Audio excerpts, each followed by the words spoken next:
That's how I got into it. 1 minute a regular cabbie, the next a respected mafioso. You were all right with killing people? Usually people have a problem with that. You know, I ain't one of those people with a thirst for blood. I don't need violence in my life, and I don't look for trouble. But I also don't have any remorse. They wanted to outsmart us, so we had to outsmart them. No excuses. It was all the same to me. I wasn't interested in the fates of other people. Everybody said it was just business, and that the family sticks together. It was different from living alone and nobody giving a damn about you. Suddenly you're respected by all the people you meet. Everybody knows you can help them, but you can also destroy their lives. And everybody tries to ingratiate themselves to you. And what about the police? You just walked away, just like that, from a massacre. Didn't you have any problem with this?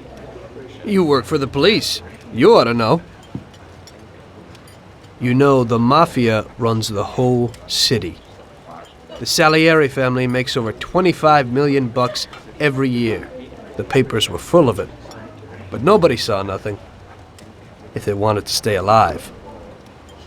We paid off the bureaucrats $6,000 a month.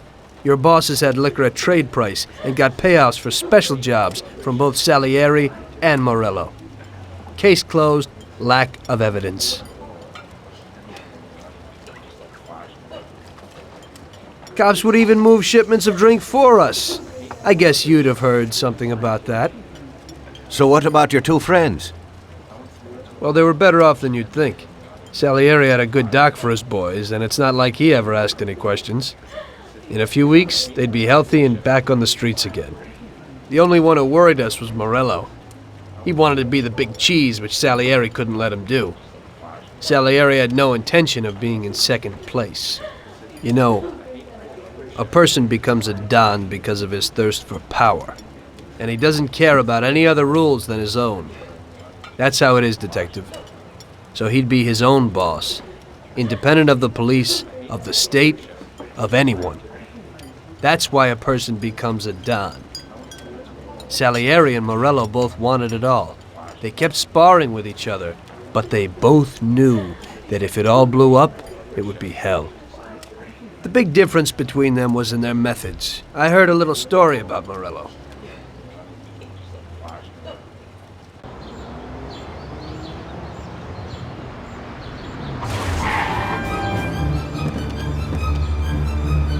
I'm sorry, sir. You I idiot! mean it. Do you know what you've done? You know how much that car cost? I was driving slowly, Mr. Morello. I don't know how, Do you mean to say that I crashed into your car? no. Sir, I wanted, no, sir, No! Bastard gets in my way!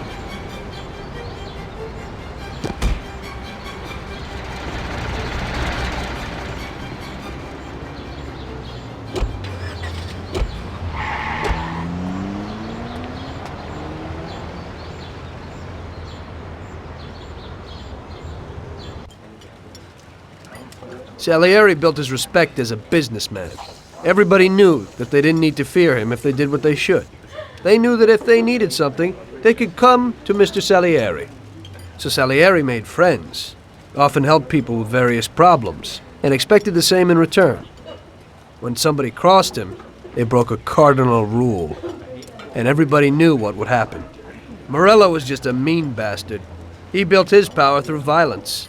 Even his friends feared him. Most people just tried to avoid him.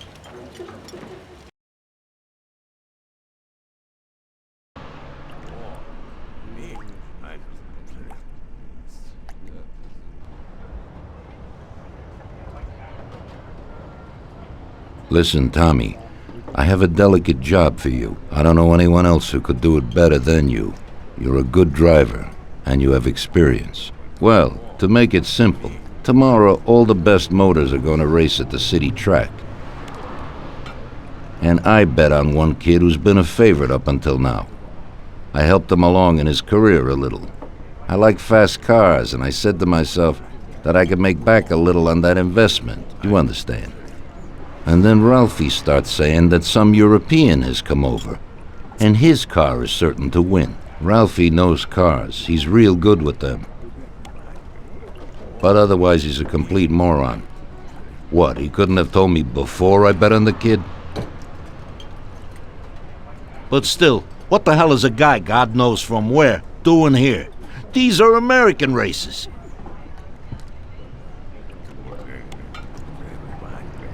Me and the consigliere here were thinking about what to do, because a lot of our boys have bet the same as me, and they certainly wouldn't be happy if they lost their dough.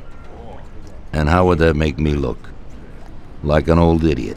Tommy, I can't let that happen. We thought, with our consigliere, about what to do with it. If something happens to him, that's no way. It won't be fair play. I won't enjoy my winning at all. Ralph told me that he knows a guy who guards the racetrack garage. Tonight, you're gonna go there and take this European's car to a mechanic who knows his way around these machines. He'll take a look at theirs and maybe improve ours. As soon as he's finished working on it, you'll take it back. It's important that the car is back in its place before anybody catches on. And don't even think about crashing it or getting caught by the cops. Are we clear? Yes, boss. If you pull it off, you'll of course get a share of the winnings. Now go. Ralph will tell you where and how.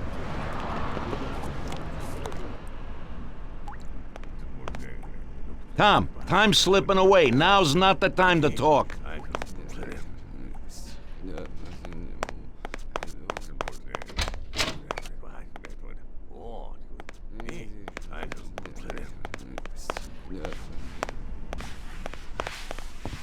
Sorry, Tom, but I'm really busy right now. Not now, Tom. I got my hands full, huh?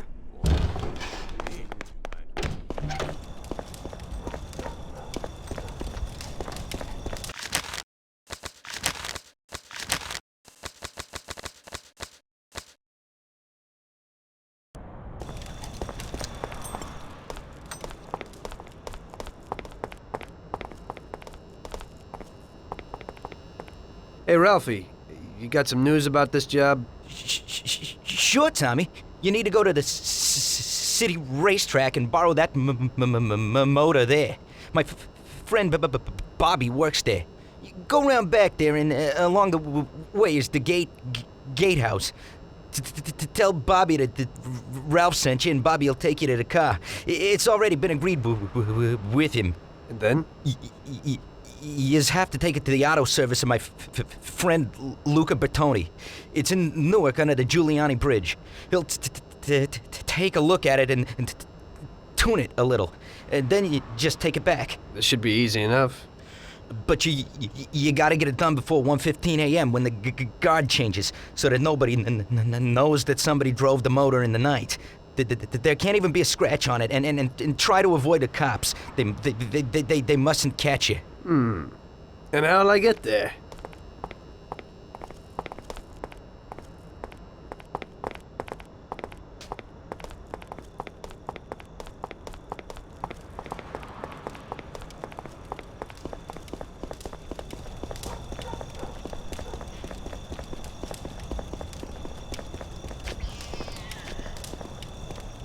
Well, I got something new in.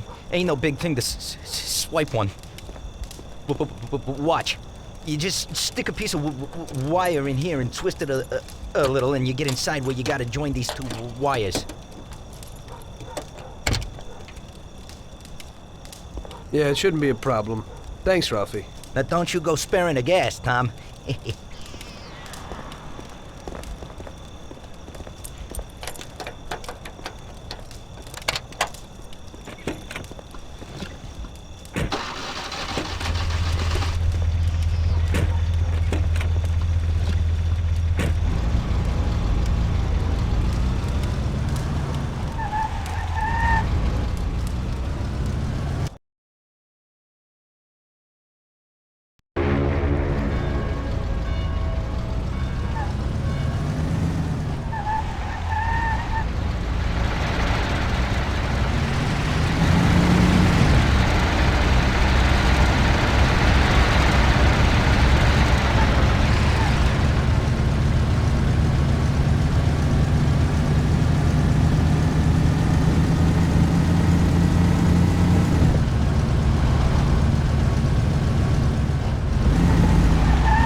Evening.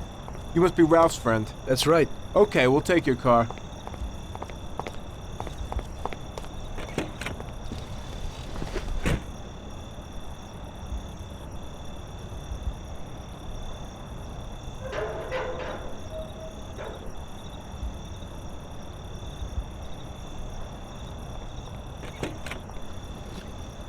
Go in and over to the garage.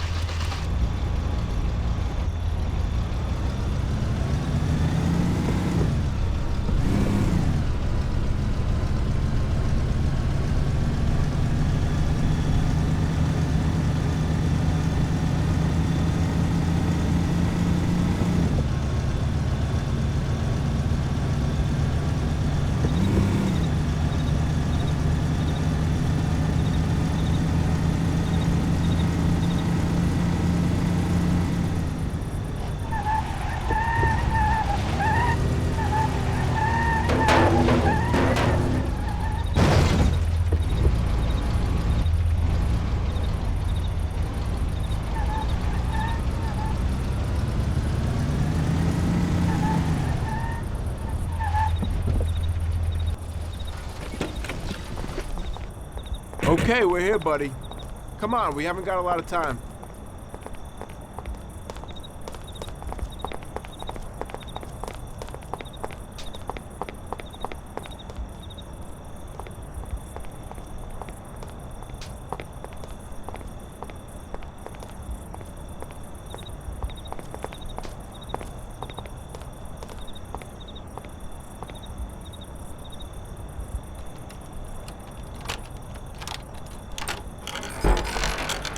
Okay, is that it? Yeah, buddy, be real careful. There can't even be a scratch on it. And avoid the cops like the devil, because this car will be real obvious. That's right. In about half an hour, the second guard will come. So you gotta be back by then, buddy. And be real careful, that car goes fast. Maybe it's the fastest car in the world, who knows? Sure, Bobby, no problem. I'll take care of it in a half hour.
Hey there. You're from Mr. Salieri, right? I'm Lucas Bertoni. Hi, I'm Tom. They say you can take the bite out of this monster. I reckon so. Well, you'd better get moving. We only have 27 minutes left. That ain't much time.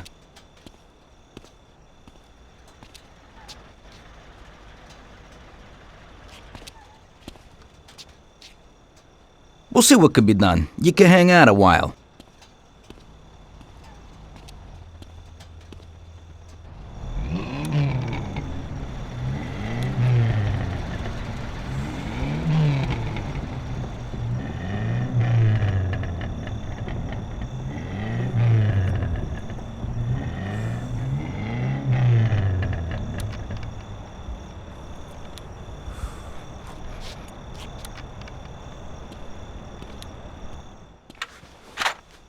Hey, how's it going in there?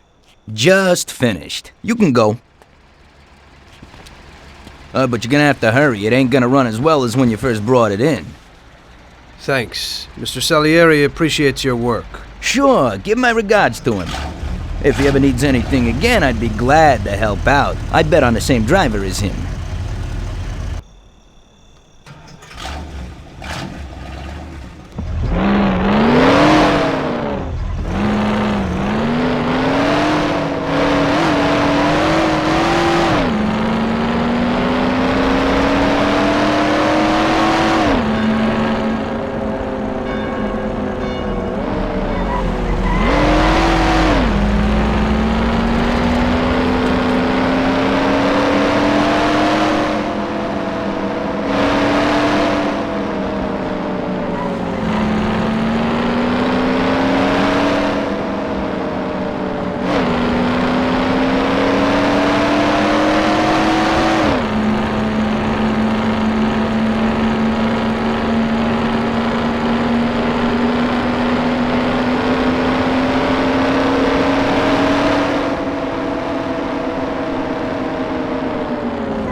So you pulled it off, buddy.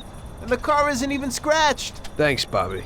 It really was the fastest car in the world. Sure is. We're lucky you managed it. I bet on the Don's car, too. It seems everybody did. I bet on it. So did almost everybody in my neighborhood. I figure the driver's pretty important, too. Sure. Well, I won't keep you. Good night. Take care, Bobby. Thanks for the help.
I've never seen this lock before. I don't think I can get in.